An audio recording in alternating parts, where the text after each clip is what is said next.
Hello everybody, welcome to doctor IITian. आज हम 12th का टॉपिक डिस्कस करेंगे यहाँ पर फिजिक्स में। ठीक है, तो 12th के अंदर और 11th के अंदर थोड़ा बेसिक डिफरेंस बता देता हूँ आपको। 11th में अपन ने जो मेनली पढ़ा था वो पढ़ा था क्या अपन ने, मैकेनिक्स। और 12th में अभी जो अपन पढ़ने जा रहे हैं वो स्ट्रीम को अपन बोलेंगे इलेक्ट्रोडायनामिक्स। दोनों में ये डिफरेंस है कि यहाँ पर अपन कंसेप्ट देखते थे और डायरेक्ट उस पर बेस पे अपन क्या न्यूमेरिकल्स को इनकाउंटर करते थे।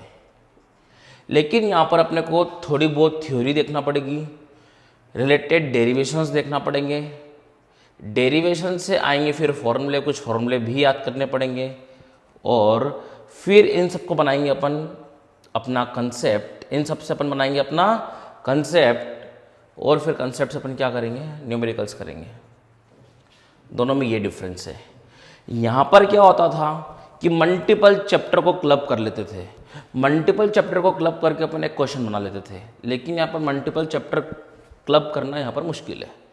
तो यहाँ पर जो क्वेश्चन की टफनेस होती थी वो अच्छी खासी हो जाती थी क्योंकि उसके अंदर मल्टीपल कंसेप्ट्स यूज़ हो रहे हैं। लेकिन यहाँ पर मल्टीपल कंसेप्ट्स यूज़ नहीं हो सकते। बट यहाँ पर ये खासियत थी यहाँ पर कि मल्टीपल कंसेप्ट्स यूज़ होते थे लेकिन वहाँ पर फील भी उतना अच्छा आता था। कैसा? मैंने बोला सर्कुलर मोशन कर रही कोई बॉडी, तो हाँ सर्कुलर मोशन करते दिखती है अपने को। मैंने बोला यहाँ से ईएम वेव्स जा रही है लेकिन ईएम वेव्स जाते हुए दिखती नहीं है। मैंने टीवी को ऑन किया, रिमोट से ऑफ किया, चैनल चेंज की, रिमोट से कुछ ना कुछ वेव टीवी तक गई लेकिन मुझे दिखी नहीं। इलेक्ट्रॉन मुझे दिखता नहीं, प्रोटॉन मुझे दिखता नहीं। यहाँ पर मुझे कार एक्सेलरेट हो रही है, मुझे फील होता है, कार दिखती है मेरे को, कार डेसेलरेट हो रही है मेरे को दिखता है। बॉडी पे फोर्स लग रहा है, मैं फील कर पाता हूँ कि हाँ फोर्स लग रहा है राइट में, लेफ्ट में, अप एंड डाउन। तो वहाँ अपन फील या देख पाते थे, विजुअलाइजेशन वहाँ पे अच्छा हो जाता था। यहाँ पर थोड़ा सा उसमें अपन विजुअलाइजेशन में थोड़ी सी दिक्कत आती है क्योंकि यहाँ दिखती नहीं चीज़। लेकिन ये चीज़ थोड़ी सी आसान होती है क्योंकि यहाँ पर मल्टीपल कॉन्सेप्ट्स एक साथ नहीं आते हैं। यहाँ पर मल्टीपल चैप्टर्स को क्लब कर लेते थे, उससे बनाते थे क्वेश्चन, तो यहाँ थोड़ी सी डिफिकल्टी ज़्यादा होती थी। यहाँ पर मैक्सिमम चीज़ें आपको नोट्स में से डायरेक्ट दिखेगी। यहाँ पर नोट्स में से डायरेक्ट नहीं बोलूँ तो सब चैप्टर के कॉन्सेप्ट जो अपन ने पढ़े हैं आप उनको अपने दिमाग में फ्रेम करेंगे और फिर आप क्वेश्चन को सॉल्व करेंगे तो वहाँ आसानी से बनेगा। पर यहाँ पर डायरेक्ट क्वेश्चन नोट्स में से आपको डायरेक्ट रिफ्लेक्ट होते हुए दिखेगा। ठीक है, तो एक चीज़ इंपॉर्टेंट अपन ने फिर से देखी यहाँ पर भी नोट्स बनाना बहुत इंपॉर्टेंट है क्योंकि नोट्स के अंदर से ही आपको मैक्सिमम चीज़ देखने को मिलेगी। नाउ अपन स्टार्ट करते हैं। इलेक्ट्रोमैग्नेटिज्म।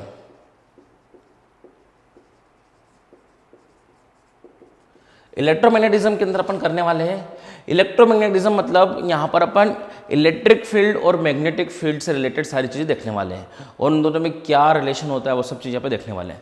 ठीक है, इलेक्ट्रोमैग्नेटिज्म। इसके अंदर अपन करेंगे स्टडी ऑफ चार्ज। क्या करेंगे अपन? स्टडी ऑफ चार्ज, चार्ज के बारे में पढ़ेंगे। तो चार्ज के बारे में पढ़ने की तीन प्रकार से पढ़ेंगे। कैसे? तीन टाइप से पढ़ेंगे। जब चार्ज रेस्ट पे होगा तब स्टडी करेंगे, तो उस स्टडी को बोला गया है इलेक्ट्रोस्टैटिक्स।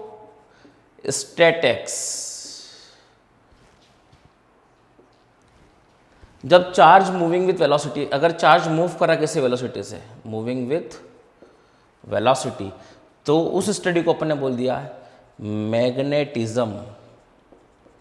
फिर बोला गया है चार्ज अगर एक्सेलरेट करता है, क्या करता है? चार्ज एक्सेलरेट करता है, तो यहां पर मैंने बोल दिया इलेक्ट्रोमैग्नेटिक वेव्स।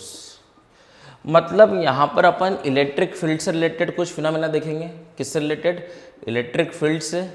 यहाँ पर अपन जो फिनोमेना देखेंगे वो मैग्नेटिक फील्ड से रिलेटेड देखेंगे, मैग्नेटिक फील्ड से रिलेटेड देखेंगे यहाँ पर। और यहाँ पर अपन ईएम वेव्स के बारे में पढ़ेंगे। इलेक्ट्रोमैग्नेटिक वेव्स एडवांस के सिलेबस में नहीं है, इसकी कुछ प्रॉपर्टी मेंस और नीट में आती है, अपन उसी लेवल का इसको पढ़ेंगे। ठीक है, अब थोड़ी चीज़ों में यहाँ पे ध्यान देंगे कि 12th के सिलेबस में अपन क्या क्या पढ़ने वाले हैं। तो सबसे पहला चैप्टर जो लिखा है अपन ने इलेक्ट्रोस्टैट्स है, तो उसको मैं यहाँ लिख देता हूँ इलेक्ट्रोस्टैट्स। इलेक्ट्रोस्टैटिक्स बोलते हैं, इलेक्ट्रोस्टैट्स बोल दो, इलेक्ट्रोस्टैटिक्स बोल दो, इलेक्ट्रोस्टैटिक्स। इसी के अंदर आ जाता है आपका कैपेसिटर भी। ये सब चीज़ें क्या होती है सिर्फ अभी बता रहा हूँ, बाद में अपन डिटेलिंग में एक एक चैप्टर पढ़ेंगे। फिर आ जाता है करंट इलेक्ट्रिसिटी, करंट इलेक्ट्रिसिटी। उसके बाद आता है magnetic effect of current, magnetic effect of current. उसी के अंदर अपन पढ़ेंगे मैग्नेटिज्म भी। फिर आ जाता आपका electromagnetic induction EMI, electromagnetic induction and alternating current AC। ये पूरा मिला के आपका बोलते हैं अपन क्या, इलेक्ट्रोडायनामिक्स। क्या बोलते हैं अपन, इलेक्ट्रोडायनामिक्स। ये 40% ऑफ 12th का सिलेबस कवर करता है। तो अपन यहाँ पर इलेक्ट्रोडायनामिक्स का पहला चैप्टर पढ़ेंगे अब इलेक्ट्रोस्टैटिक्स, ठीक है, इसको नोट डाउन करो।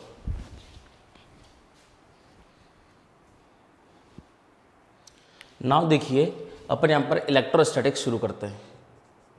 इलेक्ट्रोस्टैटिक्स, इलेक्ट्रो मतलब यहाँ पर हो जाता है चार्ज, और स्टैटिक्स मतलब हो जाता है रेस्ट। तो यहाँ पर अपन करेंगे study of charge at rest, यानी कि चार्ज जब रेस्ट पे होगा उसकी स्टडी को बोलेंगे पर इलेक्ट्रोस्टैट्स। सबसे पहली चीज अपन थोड़ी बहुत चीजें चार्ज के बारे में पढ़ेंगे, व्हाट इज चार्ज। तो चार्ज के बारे में कुछ लिख रहा हूं मैं यहाँ पर, क्या लिख रहा हूं देखना। It is property of matter due to which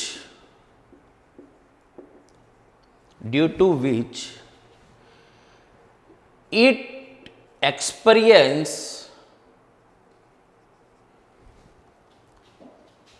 a force when placed in electromagnetic field। Charge matter की वो प्रॉपर्टी है जिसके कारण उसके ऊपर फोर्स लगेगा अगर उसको इलेक्ट्रोमैग्नेटिक फील्ड के अंदर अपन ने रखा। अगर किसी मैटर को मैं इलेक्ट्रोमैग्नेटिक फील्ड में रख रहा हूं और इलेक्ट्रोमैग्नेटिक फील्ड की वजह से उस बॉडी के ऊपर फोर्स लग रहा है, यानी कि उसके ऊपर चार्ज है, यानी कि चार्ज होने के कारण ही उसके ऊपर फोर्स लग रहा है। तो व्हाट इज चार्ज, क्लियर है क्या। It is a property of matter due to which it experience a force when placed in electromagnetic field. Is it clear क्या। तो जो चार्ज की जो SI यूनिट आती है, SI unit of charge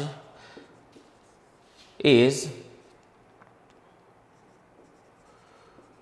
coulomb, denoted by capital C। Coulomb scientist के नाम से इसकी यूनिट दी अपन ने, साइंटिस्ट का नाम है कूलम, इसको कैपिटल C से अपन ने डोट किया। ये SI यूनिट है चार्ज की, ठीक है। जो स्मॉलेस्ट पॉसिबल चार्ज होता है, स्मॉलेस्ट पॉसिबल चार्ज, जो स्मॉलेस्ट पॉसिबल चार्ज अभी तक देखा गया है वो है E। जो E होता है वो होता है 1.6 इंटू 10⁻⁻⁻19 कूलम। प्लस लेंगे तो ये प्रोटॉन बनेगा और माइनस लेंगे तो ये क्या बन जाएगा, इलेक्ट्रॉन। यानी कि यहाँ पे देखें तो अपन क्या बोलेंगे, मैग्नीट्यूड तो ये छोटा है, इससे छोटा चार्ज का मैग्नीट्यूड पॉसिबल नहीं है। मैग्नीट्यूड वाइज अगर देखें तो ये सबसे छोटा है। पॉजिटिव लेंगे तो ये बन जाएगा charge of proton. Charge of proton कितना हो गया, 1.6 into 10⁻⁻⁻19 coulomb. Charge of electron, electron का चार्ज लेंगे तो वो हो जाएगा -1.6 इंटू 10⁻⁻19 कूलम। अगर मैं यहाँ पे चार्ज ऑफ न्यूट्रॉन देखूंगा, चार्ज ऑफ न्यूट्रॉन तो आ जाएगा, चार्ज ऑफ न्यूट्रॉन कितना हो जाएगा, 0, क्योंकि ये क्या होता है, न्यूट्रल बॉडी होती है तो इस पर कोई चार्ज नहीं होती है, ठीक है। अगर मैं यहाँ पे देखूंगा मास ऑफ इलेक्ट्रॉन, तो यहाँ देखेंगे मास ऑफ इलेक्ट्रॉन तो 9.1 इंटू 10⁻⁻31 kg। अगर अपन देखेंगे मास ऑफ प्रोटॉन तो इट इज 1.672 इंटू 10⁻⁻27 kg। वैसे मैं देखूंगा मास ऑफ न्यूट्रॉन तो इट इज 1.674 इंटू 10⁻⁻27 kg। इन दोनों के मास लगभग बराबर होते हैं, थोड़ा सा न्यूट्रॉन भारी होता है, लगभग अपन बराबर ही मानते चलते हैं, ठीक है। तो ये मास ऑफ न्यूट्रॉन है। इज इट क्लियर क्या। तो यहाँ पर अपन ने देखा what is charge. Charge is a property of matter जिसके कारण अगर उसको इलेक्ट्रोमैग्नेटिक फील्ड में रखा जाएगा तो उसके ऊपर फोर्स लगेगा। ऐसा यूनिट जो चार्ज की है वो क्या है, कूलम है। और स्मॉलेस्ट पॉसिबल चार्ज है वो क्या है, चार्ज ऑफ इलेक्ट्रॉन। और उसको पॉजिटिव लेंगे तो ये प्रोटॉन बन जाएगा, मैग्नीट्यूड वाइज ये छोटा है, इससे छोटा चार्ज पॉसिबल नहीं है। और नेगेटिव लेंगे तो ये क्या बन जाएगा, चार्ज ऑफ इलेक्ट्रॉन। प्रोटॉन का चार्ज लिखा मैंने, चार्ज ऑफ इलेक्ट्रॉन लिखा, न्यूट्रॉन न्यूट्रल बॉडी होती है, जीरो चार्ज होता है, मास मैंने सबके लिखे हैं, ये दोनों के मास लगभग बराबर ही होते हैं। Is it clear? क्या अब मैं यहाँ पर आपको देख रहा हूँ, अगर मुझे बोले कि what is dimensional formula of charge, तो डायमेंशनल फॉर्मूला के लिए अपन थोड़ी चीज़ें देखेंगे, पहले इसको नोट डाउन करो। तो अपने को डायमेंशनल फॉर्मूला देखना है चार्ज का डायमेंशनल फॉर्मूला क्या होता है। जैसे अपन ने पढ़ा था mass, length, time, temperature, amount of substance, electric current,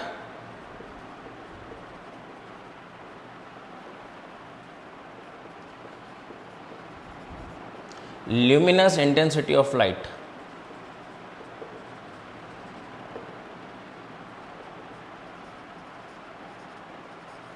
ये अपने पास 7 फंडामेंटल क्वांटिटीज थी। अगर मैंने को बोला स्पीड, स्पीड क्या होता है? Distance upon time. तो मैं क्या करता था, इसका डायमेंशन लिखता था। डिस्टेंस मतलब क्या? लेंथ। क्या फंडामेंटल क्वांटिटी है? हाँ। क्या टाइम? टाइम क्या फंडामेंटल क्वांटिटी है? हाँ। तो दो फंडामेंटल क्वांटिटी है, से आने वाली जो क्वांटिटी हो गई, ये कौन सी क्वांटिटी कहलाती है? डिराइव्ड। ये डिराइव्ड क्वांटिटी। ये कौन सी क्वांटिटी है? फंडामेंटल। ये फंडामेंटल क्वांटिटीज, 7 फंडामेंटल क्वांटिटीज।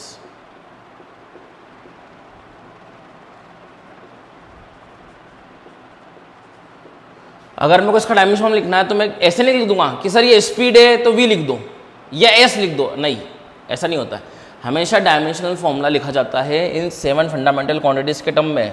तो इसको रिप्रेजेंट करते हैं अपन कैपिटल एम, इसको अपन एल, इसको टी, इसको अपन केल्विन के और थीटा, एमओ एल मोल, इलेक्ट्रिक करंट एम्पियर और candela, luminous intensity of light candela से डिनोट करते हैं ना।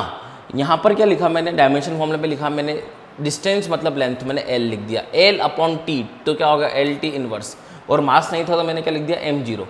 नहीं भी लिखेंगे तो चलेगा, ये भी सही है इतना भी। ये डायमेंशन फॉर्मूला हो गया ना। अगर मुझे उसी तरीके से चार्ज का डायमेंशन फॉर्मूला लिखना है तो क्लास 9th में अपन ने पढ़ा था rate of flow of charge, यानी कि D Q by D T, यानी कि अपन बोले charge upon time is your current. ये पढ़ा था अपन ने। चार्ज अपॉन टाइम क्या होता है? करंट होता है। तो चार्ज कितना हो गया? Current into time. करंट किस में है? एम्पियर में। और ये किस में है? सेकंड में। यानी कि 1 coulomb is equals to 1 ampere second, यानी कि एम्पियर सेकेंड भी इसकी क्या है? ऐसा यूनिट। अगर ऐसा बोले which of the following, which of the following are the units of charge, अगर ऐसा क्वेश्चन बन जाए, जनरली मैं ऐसे ही बोल रहा हूँ, तो पहला ऑप्शन बोले coulomb, second option ampere second, C option both A and B, तो इज इट राइट आंसर।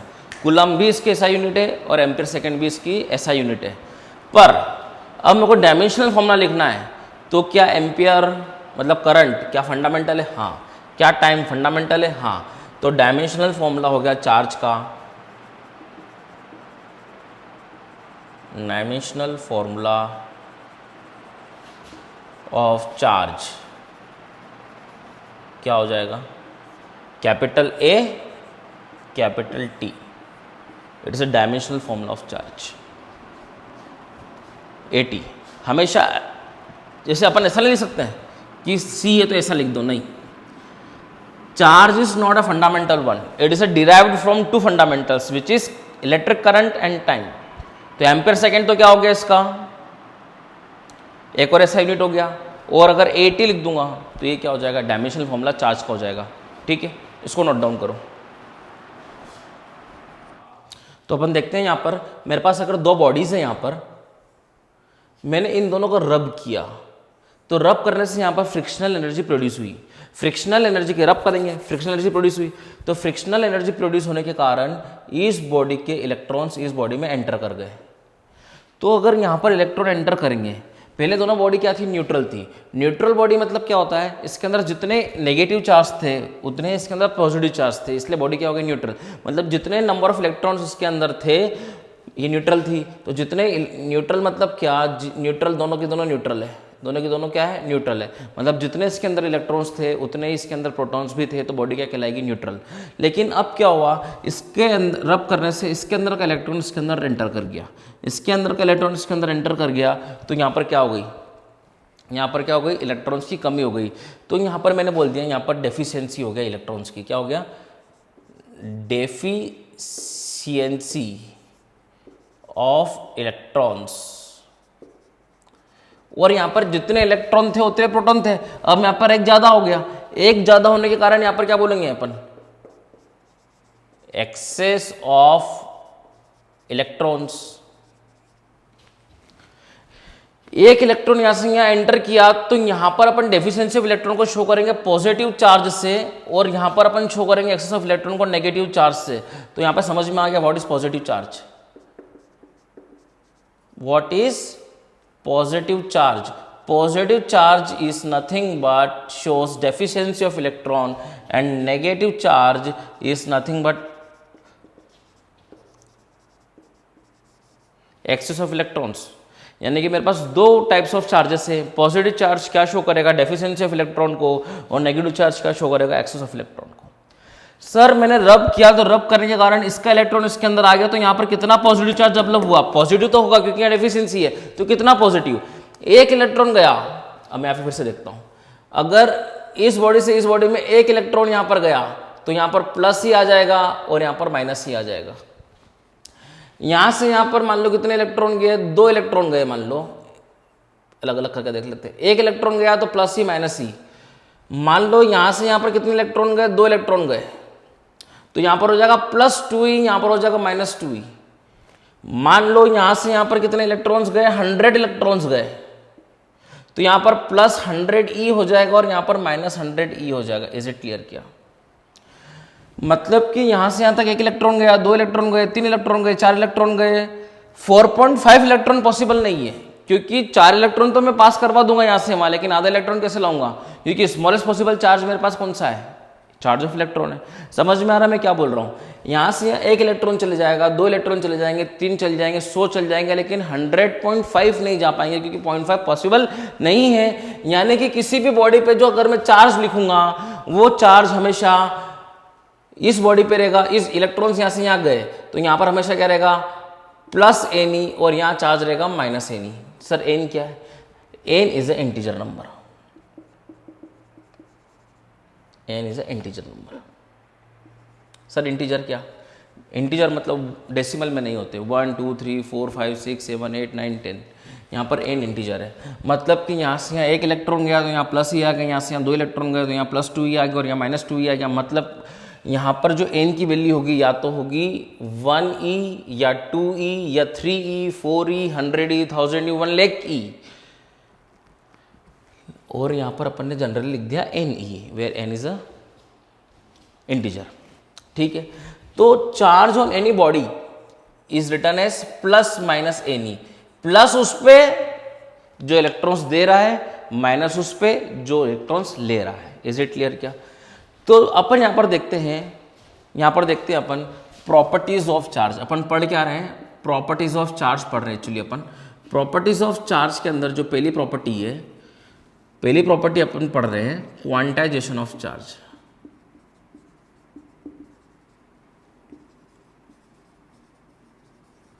अपन ने क्या समझा, यहाँ पर एक बॉडी इलेक्ट्रॉन्स देती है तो उसके ऊपर इलेक्ट्रॉन्स की कमी हो जाती है तो उसके ऊपर पॉजिटिव चार्ज आ जाता है। एक बॉडी के अंदर क्या हो जाता है, इलेक्ट्रॉन्स लेती तो उसके ऊपर क्या आ जाता है, नेगेटिव चार्ज आ जाता है। तो जो इलेक्ट्रॉन्स का ट्रांसफर होगा वो हमेशा इंटीजर मल्टीपल में होगा, क्योंकि एक इलेक्ट्रॉन हो सकता है, दो इलेक्ट्रॉन जा सकते हैं, तीन इलेक्ट्रॉन जा सकते हैं, लेकिन 3.5 इलेक्ट्रॉन नहीं जा सकते, क्योंकि 3.5 में 0.5 इलेक्ट्रॉन इज नॉट पॉसिबल। तो जो ट्रांसफॉर्मेशन होगा इलेक्ट्रॉन्स का वो हमेशा n × e के टाइप में होगा, 1e 2e 3e 4e 5e 6e 10e it is n into E, where n is a integer number. तो इस पे रहेगा प्लस ई, तो इस पे रहेगा माइनस ई। तो जो चार्ज है किसी बॉडी पे हमेशा लिखा जाएगा तो वो प्लस माइनस एन के फॉर्म में लिखा जाएगा। प्लस किस लिए, जो बॉडी के ऊपर डेफिशिएंसी होगी, और माइनस किस लिए, जिस बॉडी पे क्या होगा, एक्सेस होगा। तो क्वांटाइजेशन ऑफ चार्ज अपनी जो प्रॉपर्टी है वो प्रॉपर्टी क्या कहला रही है, यहाँ पर ध्यान देंगे वो प्रॉपर्टी क्या है। Quantization of charge is nothing but, क्या लिखेंगे अपन, charge on any body can be written as integral multiple of charge of integral multiple of fundamental charge। Fundamental charge मतलब smallest possible charge, that is e. किसी भी body पे जो charge लिखा जाएगा वो प्लस माइनस एन के form में लिखा जाएगा। क्या लिखा जाएगा, यहां लिखेंगे फिर is equals to plus minus n e, where n is 1 2 3 and इसको यहां पे ब्रैकेट में लिख देंगे इंटीजर्स। यानी कि charge on any body can be written as plus minus any, क्योंकि अपन ने समझा है कि दो न्यूट्रल बॉडी को अगर मैं रब करता हूं तो फ्रिक्शन के कारण एनर्जी प्रोड्यूस होती है, तो यहाँ का इलेक्ट्रॉन यहाँ पर जाता है। तो सर ऐसी कौन कौन सी बॉडीज होती है, अगर मैंने ये बॉडी मेरे पास क्या हो गई, लिख देता हूं मैं यहां पर फिर से आप लोगों के लिए। अगर मैंने ग्लास को सिल्क के साथ रब किया, अगर मैंने वुड को प्लास्टिक के साथ रब किया, अगर मैंने कॉम्ब को, अगर मैंने ड्राई हेयर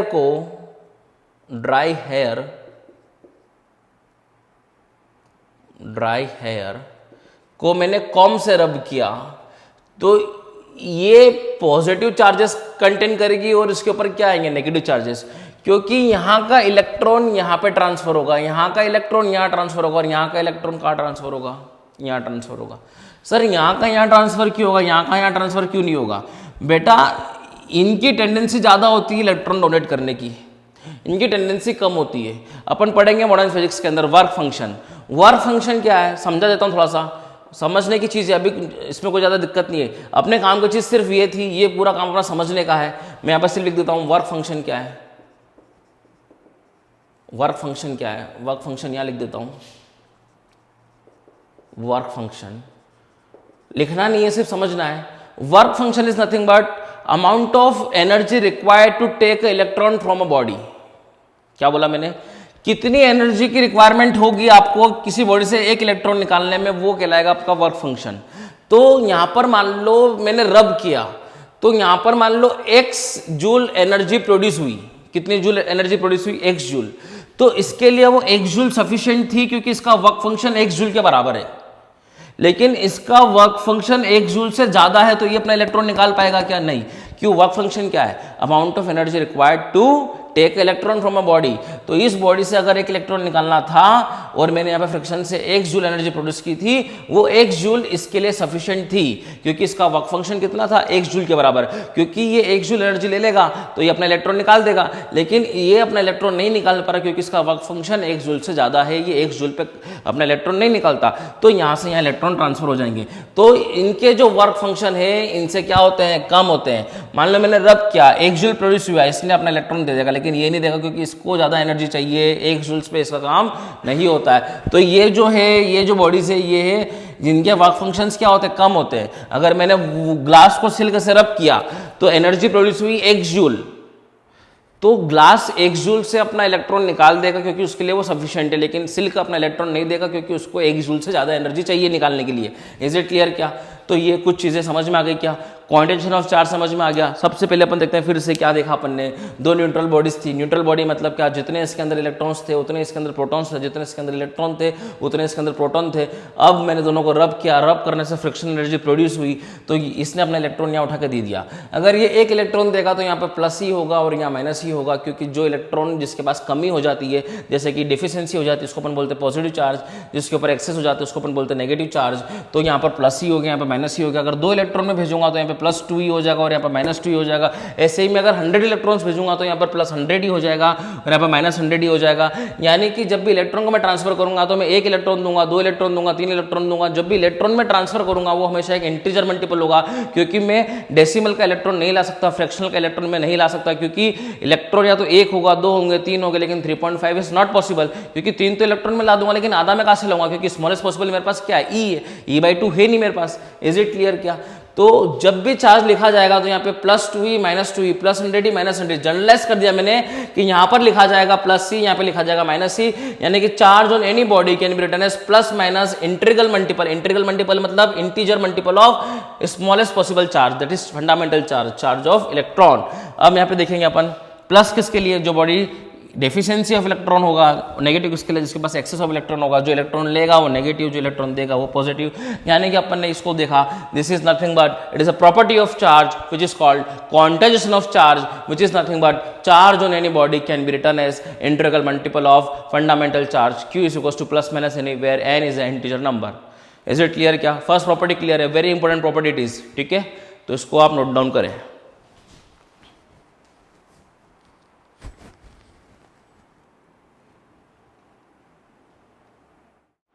हाँ, तो अभी हमने देखा क्वांटाइजेशन ऑफ चार्ज, देखा कि कोई भी बॉडी है, क्या देखा अपन ने, कोई भी बॉडी है तो यहाँ से यहाँ इलेक्ट्रॉन एक गया तो यहाँ पे प्लस ही आएगा और यहाँ पर माइनस ही आएगा। 2 इलेक्ट्रॉन गए तो यहाँ पर +2 ही आ जाएगा, यहाँ पर -2 ही आ जाएगा। 3 इलेक्ट्रॉन गए तो यहाँ पर +3 आ जाएगा और यहाँ पर -3 आ जाएगा।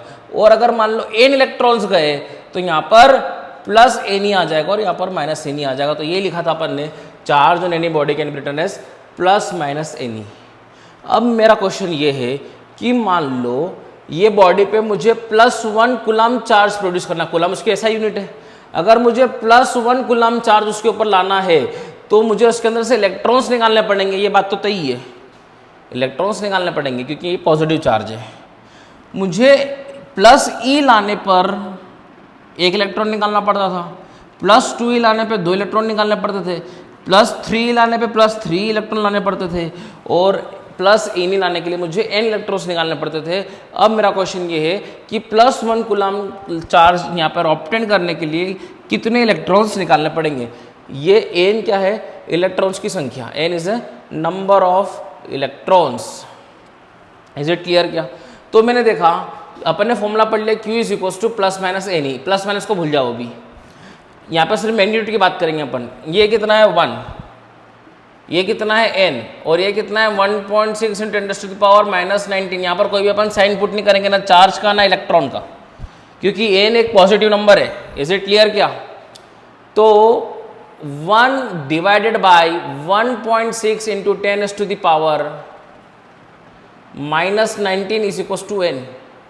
ये डेसिमल कटेगा, ऊपर 10 आ जाएगा, नीचे बचेगा 16 और ये ऊपर जाएगा तो कितना हो जाएगा 10⁻⁹ इज इक्वल टू कितना हो गया n। n इक्वल टू कितना हो गया, इसमें से एक 10 निकाल लिया, कितना हो गया 100 इंटू 10⁻18 अपॉन ये कितना हो गया 16।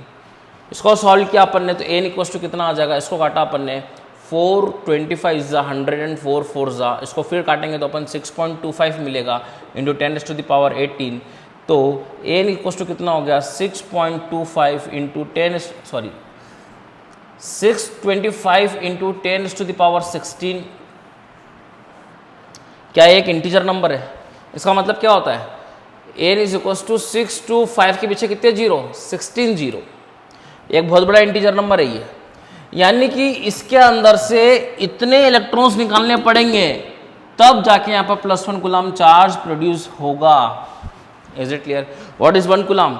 1 coulomb charge is obtain on a body if 625 × 10⁻16 electrons taken from it, taken out from it. Is it clear क्या? 1 कूलम चार्ज आएगा, समझ में आई क्या बात? क्या ये इंटीजर नंबर है? हाँ इंटीजर नंबर। अपन ने ये बोला था कि हमेशा आप जो इलेक्ट्रॉन्स निकालेंगे वो कौन सा निकालेंगे, एक इंटीजर नंबर ऑफ इलेक्ट्रॉन ही निकालेंगे। इज इट क्लियर क्या? तो 1 कूलम चार्ज प्रोड्यूस करने के लिए जो इलेक्ट्रॉन्स निकालने पड़ेंगे वो निकालने पड़ेंगे 625 इंटू 10⁻16 इलेक्ट्रॉन्स निकालने पड़ेंगे, तब जाके यहाँ पर 1 कूलम चार्ज प्रोड्यूस होगा। यानी कि फील आ रहा है अपने को what is 1 coulomb. 1 coulomb charge body पे तब आएगा जब यहाँ पर इतने इलेक्ट्रॉन्स में निकाल दूंगा इस बॉडी से। इज इट क्लियर क्या? इसको लिखें। ना अपन क्वेश्चन देखते हैं। एक क्वेश्चन ये है, if a body gives out 10 raised to the power 9 electrons every second,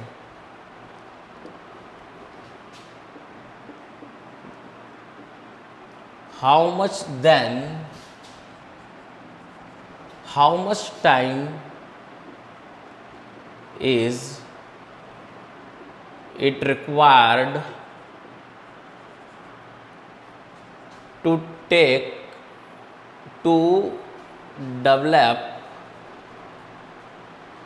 +1 coulomb on it. अगर एक body 10 raised to the power 9 electrons every second, कौन सा सेकेंड? एवरी सेकेंड, हर एक सेकेंड में 10⁻⁹ इलेक्ट्रॉन्स निकाल रही है, तो उसको उसके ऊपर +1 कूलम चार्ज लाने में कितना टाइम लगेगा? मैंने क्या कर लिया, मैंने मान लिया let t be the time in which +1 coulomb charge developed on it. कितना टाइम लग रहा है? t टाइम लग रहा है। उसने बोला हर सेकंड में 10⁻⁹ इलेक्ट्रॉन्स निकल रहे हैं, मतलब एक सेकंड होता है और 10⁻⁹ इलेक्ट्रॉन्स निकल जाते हैं, 9 इलेक्ट्रॉन्स निकल जाते हैं। 2 सेकंड होंगे तो उसका डबल हो जाएगा, 3 सेकंड होंगे तो उसका ट्रिपल हो जाएगा। 1 सेकंड में इतने, तो 2 सेकंड में 2 × 10⁻⁹, 3 सेकंड में 3 × 10⁻⁹। तो मैंने बोला t सेकंड में कितने इलेक्ट्रॉन्स निकल जाएंगे, तो t सेकंड में निकलेंगे 10⁻⁹ × t इलेक्ट्रॉन्स उसके अंदर से निकल जाएंगे। t टाइम के अंदर +1 कूलम चार्ज आ रहा है। कितने टाइम के अंदर? t टाइम के अंदर। तो +1 कूलम चार्ज t टाइम में आ रहा है और t टाइम में इतने इलेक्ट्रॉन्स निकल जाएंगे, यानी कि मैं ऐसा बोल सकता हूं कि 1 कूलम चार्ज आने के लिए इतने इलेक्ट्रॉन्स निकालने पड़ेंगे। क्या बोला फिर से? 1 सेकंड में इतने इलेक्ट्रॉन निकल रहे हैं बोल के दिया, तो मैंने बोला 1 सेकंड में इतने इलेक्ट्रॉन निकलेंगे, तो t सेकंड में t का मल्टीप्लाई करना पड़ेगा। आपको पता ही है यूनिटरी, 1 सेकंड में इतने, तो 2 सेकंड में 2 का मल्टीप्लाई, 3 सेकंड में 3 का मल्टीप्लाई, तो t सेकंड में t का मल्टीप्लाई। t सेकंड में इतने इलेक्ट्रॉन निकलेंगे, और मैंने क्या माना है कि t सेकंड में कितना चार्ज आ रहा है? 1 कूलम चार्ज आ रहा है, और t सेकंड में इतने इलेक्ट्रॉन्स निकल रहे हैं, यानी कि 1 कूलम चार्ज लाने में इतने इलेक्ट्रॉन्स निकालने पड़ेंगे। तो q = ±ne, प्लस माइनस छोड़ दो, q कितना है लाना है, q कितना लाना है अपने को? 1। n कितना हो गया? कितने इलेक्ट्रॉन्स निकालने पड़ रहे हैं अपने को? अपने को निकालने पड़ रहे हैं, जो n है वो है 10⁻⁹ × t, इतने इलेक्ट्रॉन्स निकालने पड़ेंगे। और e कितना है? 1.6 × 10⁻⁻19। तो ऐसे टाइम आ जाएगा, तो टाइम कितना आ जाएगा? 1 / 1.6 × 10⁻⁻19 × 10⁻9। अब यहाँ दिख रहा होगा आप लोगों को, एक बार देख लो। t = अब यहाँ पे कर कितना हो गया? ये 1/, ये डेसिमल हटेगा, ऊपर 0 आ जाएंगे, ये 10⁻⁻10 हो जाएगा, ऊपर जाके +10 हो जाएगा, तो इट इज़ 10⁻11 अपॉन 16। t = ऐसा कर लो, क्या था? ये डेसिमल हटेगा, ऊपर क्या आ जाएगा? 0, तो ऊपर आ गया 10, नीचे हो गया 16 × 10⁻⁻10, तो ऊपर जाके क्या हो जाएगा? ये +10। t = 100 × 10⁻9 upon 16। इसको सॉल्व करेंगे तो मिलेगा 6.25। अभी क्या था अपन ने?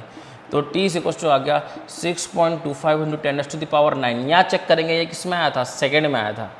ये किस में आया? सेकंड में, क्योंकि मैंने t किस में बोला था? सेकंड में बोला था, क्योंकि यहाँ पर 1 सेकंड में इतने इलेक्ट्रॉन निकल रहे हैं, तो मैंने क्या माना था? t को सेकंड में माना, तो t की वैल्यू किस में आ गई? सेकंड्स में आ गई। अब मैंने क्या किया? ये किस में आ गया? सेकंड्स में आ गया। लेकिन अब मैं क्या कर रहा हूँ? 6.25 × 10⁻9 को मैं 60 से डिवाइड करूँगा तो ये मिनट में आ जाएगा, फिर 60 से करूँगा तो किस में आ जाएगा? आवर में आ जाएगा। और वन डे में कितने आवर्स होते हैं? 24, तो 24 से डिवाइड करूंगा तो ये 1 डे में कन्वर्ट हो जाएगा। और 1 ईयर में कितने डेज होते हैं? 365 डेज, तो ये किस में आ जाएगा? ईयर्स में आ जाएगा। सेकेंड को 60 डिवाइड किया मिनट में आ गया, मिनट को 60 में डिवाइड किया क्या आ गया, आर में आ गया, आर को 24 में डिवाइड किया डेज आ गया, और डेज को 365 डिवाइड किया 365, तो ये ईयर में आ गया। तो यहाँ से ये अप्रॉक्सीमेटली आएगा 198.2 ईयर्स, मतलब कि आप समझेंगे लगभग 200 साल। ये 1×10⁹ का मतलब होता है 1 बिलियन, मतलब कि आप समझें हर एक सेकेंड में 1 बिलियन इलेक्ट्रॉन्स निकलेंगे। एवरी सेकेंड, हर एक सेकेंड के अंदर 1 बिलियन इलेक्ट्रॉन्स निकल रहे हैं, तब जाके भी मुझे 200 साल लगेंगे 1 कूलाम चार्ज डेवलप करने में। यानी कि 1 कूलाम चार्ज एक बहुत बड़ी यूनिट है। 1 बिलियन मतलब एक बहुत बड़ा नंबर होता है। 1 बिलियन इलेक्ट्रॉन हर सेकंड, 2 सेकंड में 2 बिलियन, 3 सेकंड में 3 बिलियन, 10 सेकंड में 10 बिलियन। ऐसे करने के बाद भी मुझे 200 साल तक लगातार 1 बिलियन इलेक्ट्रॉन हर सेकंड निकालने पड़ेंगे, तब जाके मेरे पास 1 कूलाम चार्ज आएगा। यानी कि आप थोड़ा सा यहाँ से अंदाजा लगा लो कि 1 coulomb is a very big unit of charge. Is it clear? क्या नोट डाउन करें ना। अपन क्वेश्चन देखते हैं फिर से। क्या क्वेश्चन है? Estimate the number of electrons in 10 gram of water and the negative charge possessed bye it. देखो 10 ग्राम वाटर, सबसे पहले अपन यहाँ पे सोचते हैं, क्या सोचते हैं कि H2O दे रखा है मेरे को, तो मेरे पास H2O दे रखा है, तो H2 मतलब एक H के अंदर कितने इलेक्ट्रॉन्स होते हैं? 1 इलेक्ट्रॉन। और ऑक्सीजन के अंदर कितने इलेक्ट्रॉन होते हैं? मेरे पास एक ऑक्सीजन है, कितने इलेक्ट्रॉन्स होंगे? 8 इलेक्ट्रॉन्स। तो मेरे पास 2 H है, तो यहाँ पे 2 इलेक्ट्रॉन हो गए इसके, प्लस 8 इलेक्ट्रॉन हो गए इसके।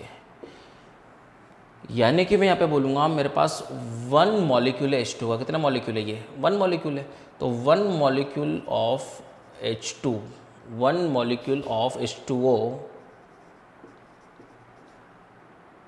कितना हो गया? 10 इलेक्ट्रॉन्स।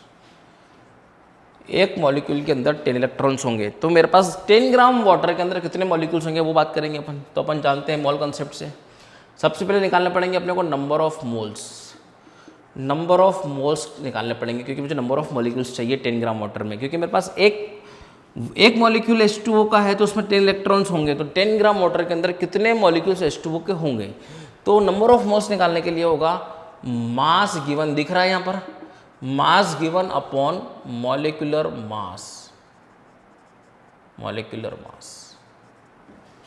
तो नंबर ऑफ मोल्स जो है वो आ गए, मास गिवन इज 10 ग्राम और ये होता है 18 ग्राम H2O। ठीक है, H2O का होता है 18 ग्राम। अगर मुझे यहाँ पे नंबर ऑफ मॉलिक्यूल्स निकालना, number of moles in 10 gram water लिख लो।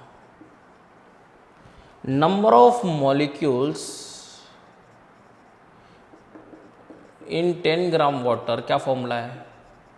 Avogadro number 6.023 into 10⁻23 into number of moles, ये फॉर्मूला होता है।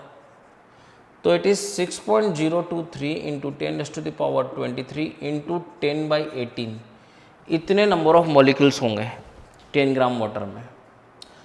तो अब मेरे को निकालना है number of electrons in 10 gram water. एक मॉलिक्यूल था वाटर का, तो उसके अंदर 10 इलेक्ट्रॉन्स थे। मेरे पास कितने मॉलिक्यूल्स है? मेरे पास इतने मॉलिक्यूल्स है। तो एक के अंदर 10, तो 2 के अंदर 20, 3 के अंदर 30। मेरे पास कितने मॉलिक्यूल है? इतने। तो मल्टीप्लाई करना पड़ेगा 6.023 into 10⁻23 into 10/18 into 10।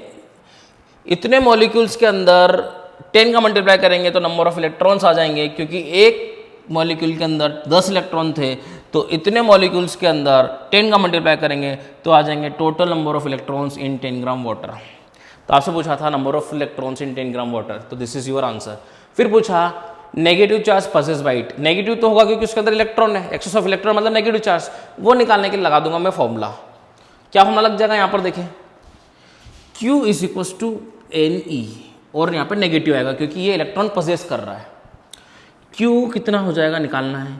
Minus N। N is the number of electrons. ये हो गया आपकी N की वैल्यू। तो N कितना हो गया? 6.023 इंटू 10⁻23/18 इंटू 10 इंटू 1.6 इंटू 10⁻⁻19। इसको सॉल्व करेंगे अपन, तो इट इज अप्रॉक्सीमेशन ले लो, 6 3 तो मैं यहाँ पे काट नहीं रहा हूँ, आपको जैसे दिखा दे रहा हूँ, थोड़ा सा काट देते चलो। ये कितना होगा 3 3 से इसको काट दिया मैंने, तो ये हो जाएगा 3 5 अप्रॉक्सीमेटली। तो इट इज़ अप्रॉक्सीमेट सॉल्यूशन अपने पास आ गया। 5 इंटू 23 19 23 कितना हो जाएगा बेटा, और ये 10 भी है मेरे पास, ठीक, it is 10⁵ coulomb.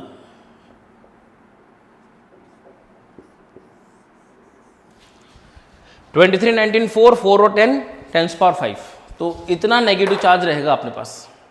Approximate answer है ये, ठीक। तो आपको समझ में आया क्या करना है। सबसे पहले अपने को बोला था क्या कि नंबर ऑफ फ्री इलेक्ट्रॉन्स निकालो, तो मैंने दिमाग लगाया वाटर मतलब H2O। तो H2 के पास कितने होंगे, H के पास 1 इलेक्ट्रॉन होता है, O के पास 8 इलेक्ट्रॉन होते हैं। तो मेरे पास H2 था, तो 2 इलेक्ट्रॉन इसके 8 इलेक्ट्रॉन, मतलब एक मॉलिक्यूल H2O का लूंगा तो उसमें इतने इलेक्ट्रॉन्स रहेंगे। फिर मेरे को दिमाग लगाना है कि नंबर ऑफ मॉलिक्यूल्स कितने होंगे 10 ग्राम वाटर में, कैसे निकालूंगा। नंबर ऑफ मॉलिक्यूल्स का फॉर्मूला होता है number of moles multiply by Avogadro number. उसके लिए मुझे नंबर ऑफ मोल्स निकालने पड़ेंगे। नंबर ऑफ मोल्स क्योंकि मास गिवन अपन मॉलिक्यूलर मास 10 गिवन था अपने को, और मॉलिक्यूलर मास होता है H2O का 18, तो फिर 6.02 का मल्टीप्लाई करेंगे तो ये अपने को मिलेगा number of molecules in 10 gram of water. और मुझे नंबर ऑफ इलेक्ट्रॉन्स निकालने थे, तो एक मॉलिक्यूल में 10 इलेक्ट्रॉन, तो इतने मॉलिक्यूल के अंदर 10 का मल्टीप्लाई करें, छोटा नंबर ऑफ इलेक्ट्रॉन्स आ गए। Q equals to -n, n की वैल्यू ये रिपुट करी और आंसर आ गया। This is the negative charge possessed by the 10 gram of water. Note down करो।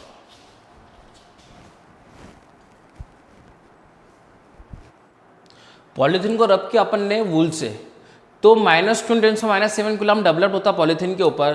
तो what is the amount of mass which transfer to the polythene निकालना अपने को। क्या क्वेश्चन है समझते हैं इसको। ये वूल है और ये आपका पॉलीथीन है, इन दोनों को रब किया तो पॉलीथीन के ऊपर -2 × 10⁻⁷ कूलम चार्ज आ गया। कितना आ गया, -2 × 10⁻⁷ कूलम इसके ऊपर आ गया। यानी कि इसके अंदर से इलेक्ट्रॉन्स इसके अंदर गए हैं। एक इलेक्ट्रॉन जाएगा तो क्या इसके अंदर अपना इलेक्ट्रॉन में खुद का मास लेके भी आएगा इसके अंदर, हाँ। तो इसके अंदर मास ऑफ इलेक्ट्रॉन कितना ट्रांसफर हो वो निकालना है मेरे को। समझे क्या हुआ। एक इलेक्ट्रॉन यहाँ से उठ के यहाँ आएगा तो अपना मास भी तो लेके आएगा खुद न खुद। 2 इलेक्ट्रॉन आएंगे तो 2 इलेक्ट्रॉन का मास यहाँ पर ऐड होगा। 3 इलेक्ट्रॉन आएंगे 3 इलेक्ट्रॉन का मास यहाँ पर ऐड होगा। 4 इलेक्ट्रॉन आएंगे 4 इलेक्ट्रॉन का मास यहाँ ऐड होगा। तो मुझे निकालना है कितना मास वूल से पॉलीथीन के अंदर ट्रांसफर हुआ है। तो सबसे पहले मैं लगाऊंगा Q = Ne। मैं पहले ये तो निकालूंगी कितने इलेक्ट्रॉन्स आ रहे हैं, उसके हिसाब से मास निकाल लेंगे फिर। तो Q कितना है, -2, माइनस नहीं रखना आपको, है ना, सिर्फ मैग्नीट्यूड चलाना यहाँ पर। तो it is 2 × 10⁻⁷ is equals to n into 1.6 × 10⁻⁹। तो n की वैल्यू आ गई 2 × 10⁻⁷ upon 1.6 × 10⁻⁹। n is equals to 2 into, ये ऊपर जाएगा तो इट इज 10⁻12 अपॉन 1.6। तो n बिकम्स 2, ये डेसिमल हट गया, ऊपर क्या हो गया 0 आ गया, एक 0 इधर से निकाला 200 हो गया। 10 पावर कितना हो गया 11 अपॉन कितना हो गया ये 16, 8 इज 12.5। तो n इज इक्वल टू बन गया 125 इंटू 10⁻10। यहाँ से यहाँ पर इतने इलेक्ट्रॉन्स आएंगे, ये बात क्लियर हो गई क्या। यहाँ से यहाँ पर इतने इलेक्ट्रॉन्स आएंगे तो मास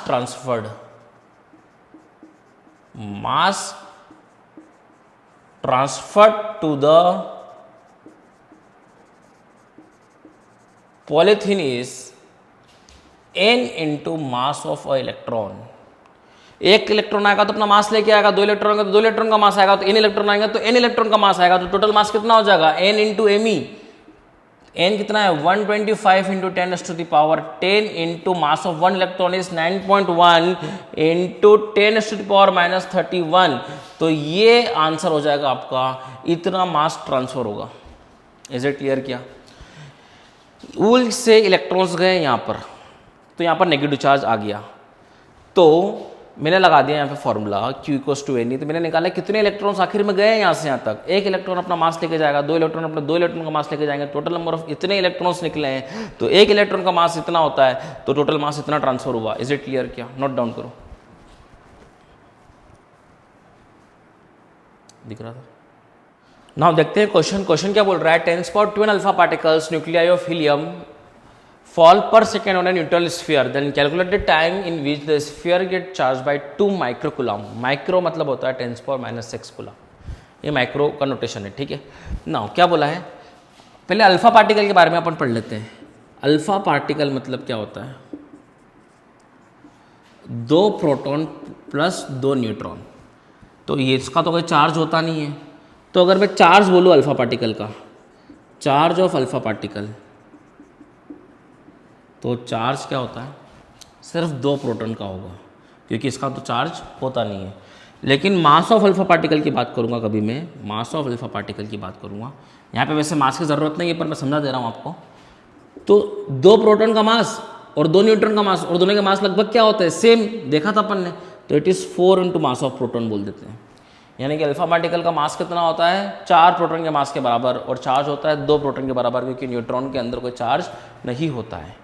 यानी कि आप क्या कर रहे हैं, यहाँ पर एक स्फीयर के ऊपर 10⁻12 अल्फा पार्टिकल ट्रांसफर कर रहे हैं, अल्फा पार्टिकल कर रहे हैं। यानी कि क्या कर रहे हैं आप, हर सेकंड में 2 प्रोटॉन्स का ट्रांसफर कर रहे हैं आप, और 2 न्यूट्रॉन्स का भी कर रहे हैं, पर न्यूट्रॉन से कोई चार्ज बॉडी पे नहीं जाता है, सिर्फ इस कारण चार्ज जाएगा प्रोटॉन्स के कारण। और प्रोटॉन्स क्या होता है, पॉजिटिव चार्ज। किसी भी बॉडी पे पॉजिटिव चार्ज जाएगा तो उसके ऊपर पॉजिटिव चार्ज डेवलप होगा। तो कितना चार्ज डेवलप कराना है, 2 माइक्रोकूलम डेवलप कराना है। तो कितना समय लगेगा, तो मैंने बोला let T be the time in which sphere get charge by 2 microcoulomb. T time के अंदर 2 माइक्रोकूलम चार्ज आ रहा है। इज इट क्लियर क्या? तो मैंने लगा दिया 1 सेकेंड में कितने अल्फा पार्टिकल्स जा रहे हैं, 10⁻12 अल्फा पार्टिकल्स जा रहे हैं। अल्फा पार्टिकल्स मतलब 2 प्रोटॉन। तो T सेकेंड तक मेरे को 2 माइक्रोकूलम चार्ज डेवलप होंगे, तो T सेकेंड तक में कितने चले जाएंगे, 10⁻12 × T, यूनिटरी मेथड्स। क्या 1 सेकेंड में इतना, तो 2 सेकेंड में 2 का मल्टीप्लाई, 3 सेकेंड में 3 का मल्टीप्लाई, तो T सेकेंड में T का मल्टीप्लाई। इतने अल्फा पार्टिकल्स T सेकेंड तक पहुंच जाएंगे, और T सेकेंड में 2 माइक्रोकूलम चार्ज आना है। तो मैंने लगा दिया Q = NE। Q कितना चाहिए, 2 × 10⁻⁻⁶ N कितना हो गया, ये N की वैल्यू हो गई। कितने ट्रांसफर कर रहे हैं अल्फा पार्टिकल्स, इतने। यहाँ पर अब इंपॉर्टेंट चीज़ है, यहाँ पर जो लिखा जाएगा वो 2 प्रोटॉन का चार्ज लिखा जाएगा, नहीं कि 1, क्योंकि अपन 1 नहीं कर रहे हैं, इस बार 2 कर रहे हैं। तो 2 × 10⁻⁹, क्योंकि अल्फा पार्टिकल के अंदर 2 प्रोटॉन का चार्ज होता है। इसको सॉल्व करने पर जो टाइम मिलेगा आप करके देखना, इट इज़ 6.25 सेकेंड। आप करके देखना इसको, 6.25 second is the answer. Note down करें इसको। ना अपन ने देखा क्वांटाइजेशन ऑफ चार्ज, और उसके बेसिस पे अपने न्यूमेरिकल किए। एक्चुअली अपन पढ़ क्या रहे थे, अपन पढ़ रहे थे प्रॉपर्टीज ऑफ चार्ज। फिर से मैं रिकनेक्ट कर रहा हूँ, properties of charge. Properties of charge में अपन ने पहली प्रॉपर्टी देखी थी quantization of charge. Quantization of charge इसमें पढ़ा था अपन ने, Q = ±NE। डेफिनेशन भी लिख ली थी इसके अपन ने, और इसके एग्जाम्पल भी देखे, और कुछ न्यूमेरिकल भी इसके बेसिस पे अपन ने सॉल्व किए। Now second property. Second property क्या कहती है, समझते हैं पहले उसको अपन। ये एक आइसोलेटेड सिस्टम है। कौन सा सिस्टम है, आइसोलेटेड मतलब इसको दुनिया से कोई लेना देना नहीं है, ये आइसोलेटेड सिस्टम है, ये आइसोलेटेड सिस्टम है। यहाँ पे +1 कूलम, यहाँ पे 2 कूलम चार्ज है, यहाँ पे 3 कूलम चार्ज, यहाँ पे -1 कूलम चार्ज है, और यहाँ पर 3 कूलम चार्ज है। मैंने इस सिस्टम में कुछ तो भी किया, लेकिन ये सिस्टम अभी भी आइसोलेटेड था। मेरे को यहाँ बोला है यहाँ पे +1 कूलम है, यहाँ पे 2 कूलम, और यहाँ पर कुछ ना कुछ x कूलम चार्ज होगा। तो what is the value of x यहाँ पे निकालना है। तो ये कहने का मतलब है कि सिस्टम अगर आइसोलेटेड है तो नेट चार्ज का जो सम है -1 +2 और +3, और ये इनिशियल नेट चार्ज है, और फाइनल नेट चार्ज कितना है 1 +2 +x। तो it is 4, it is 3, it is x। तो x = 1 कूलम, x = 1 कूलम। यानी कि इनिशियल में जो नेट चार्ज था, फाइनल में भी नेट चार्ज वही है अगर सिस्टम आइसोलेटेड है। This is called the conservation of charge. यानी कि अपन नेक्स्ट प्रॉपर्टी पढ़ेंगे, that is what, conservation of charge. समझते हैं इसको अपन। कंजर्वेशन ऑफ चार्ज मतलब charge on an isolated system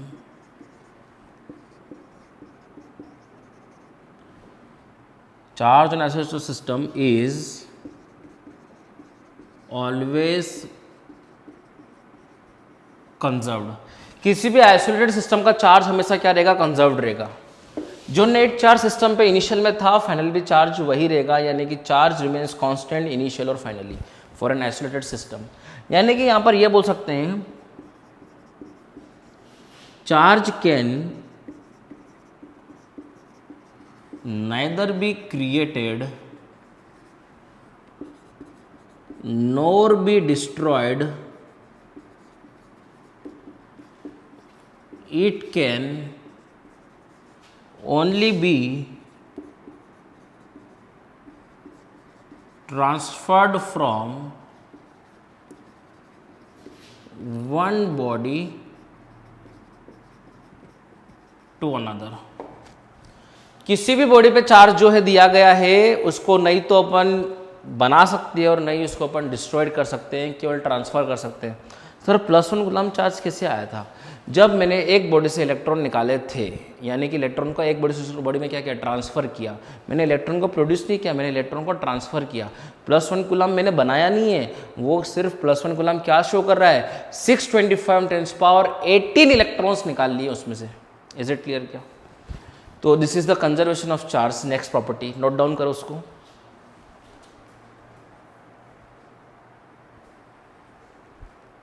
third property अपन देखेंगे कि like charges repel each other and unlike charges attract each other. यानी कि पॉजिटिव चार्ज है तो एक दूसरे को क्या करेंगे? रिपेल करेंगे, और नेगेटिव चार्ज है तो एक दूसरे को क्या करेंगे? रिपेल करेंगे। लेकिन अगर पॉजिटिव और नेगेटिव है तो एक दूसरे को क्या करेंगे? अट्रैक्ट करेंगे। ये कहलाते हैं लाइक। पॉजिटिव नेगेटिव कहलाते हैं लाइक चार्जेस, और ये कहलाते हैं unlike charges. This is the property of charge कि लाइक चार्जेस रिपेल करेंगे और अनलाइक चार्जेस अट्रैक्ट करेंगे। इज इट क्लियर क्या? नाउ नेक्स्ट प्रॉपर्टी अपन देखें। नेक्स्ट प्रॉपर्टी क्या है? अपन एक एग्जांपल देखते हैं यहाँ पर कि मास का जो फॉर्मूला होता है वो होता है m0/√1 - v²/c², where m0 is a rest mass. समझाता हूँ अच्छे से मैं। रेस्ट मास, और यहाँ पे v क्या है? वेलोसिटी ऑफ मास, और यहाँ पे जो c है वो है speed of light. Speed of light which is nothing but 3 × 10⁸ metre per second. यहाँ पे जरा ध्यान देंगे आप, तो यहाँ पे ये मैं बोल रहा हूँ कि मास is affected by its motion. अगर मास मोशन करेगा तो इसका मास पे अफेक्ट पड़ेगा। सर मैकेनिक्स में तो नहीं देखा था। मैकेनिक्स में जो मास था वो क्या था? 1 kg 2 kg, मतलब एक बड़ा मास था। यहाँ पे जो मास है, अगर इलेक्ट्रॉन का मास देखें तो कितना है? 9.1 × 10⁻31। -31 मतलब समझ में आता है? 0.0000 30 बार 0, उसके बाद 9। 0.0000 कितनी बार 0? 30 बार 0, उसके बाद 931 kg। इतना छोटा चार्ज है, 30 बार 0 आएंगे। यानी कि इस चार्ज को मैंने एक फोर्स लगाया तो इसको बहुत तेज वेलोसिटी मिलेगी, और अगर इसको जो वेलोसिटी मिली वो comparable to speed of light मिल गई तो इसका मास पे अफेक्ट पड़ेगा। यानी कि चार्ज के मास पे वेलोसिटी के कारण फर्क पड़ता है, लेकिन चार्ज पे कोई फर्क नहीं पड़ता है। यानी कि प्रॉपर्टी में यहां लिख रहा हूं, charge is unaffected by its motion, लेकिन मास is affected by its motion, क्योंकि मास बहुत कम होता है चार्ज का। जैसे इलेक्ट्रॉन का देखा मैंने, इलेक्ट्रॉन की बात करें तो इसका जो मास है क्या है, बहुत कम है। इसमें मैंने फोर्स लगाया तो इसने वेलोसिटी ऑफ लाइट की कंपेरेबल में कुछ इतनी उससे कम ज़्यादा कुछ इसने अपनी क्या स्पीड अचीव कर ली, तो मास पे इस वेलोसिटी से फ़र्क पड़ेगा। ये मास से, जब मास रेस्ट पे होता है, अगर mass is moving with velocity v which is comparable to velocity of light, then the mass is affected by its motion but charge is unaffected by its motion। अगर 2 कूलम चार्ज रेस्ट पे तो 2 coulomb charge move करेगा, तब भी कितनी भी speed से move करे वो 2 कूलम ही रहेगा। Charge is unaffected by its motion but mass is affected by its motion. ठीक है, तो this is the property. First property अपन ने देखी क्वांटाइजेशन ऑफ चार्ज, सेकंड अपन ने देखी इस पर न्यूमेरिकल भी किया अपन ने, सेकंड अपन ने देखी कंजर्वेशन ऑफ चार्ज, थर्ड अपन ने देखी like charges repel unlike charges attract, and fourth is charge is unaffected by its motion. Note down करें, this is the properties of charge now.